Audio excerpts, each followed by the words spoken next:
Okay, what's going on over there? Okay, lady.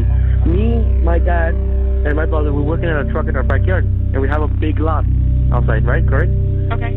We were working, and we just see in a corner of our eye something fall down from the sky, and it was with light. And when it hit down, it was like a big impact, and we felt it. We felt like an energy, and then we hear like a lot of footsteps near us, and then we have a big equipment, and we see, and there's like an 8-foot person beside it, and another one beside it, and it has big eyes and it's looking at us, and it's still there.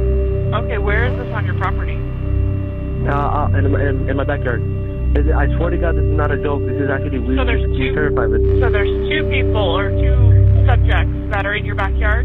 Correct, and they're very large. They're like Okay. 8 foot, 9 feet, 10 foot. I don't know. They look like aliens to us. Big eyes. They have big eyes, like I can't explain it. And big mouth.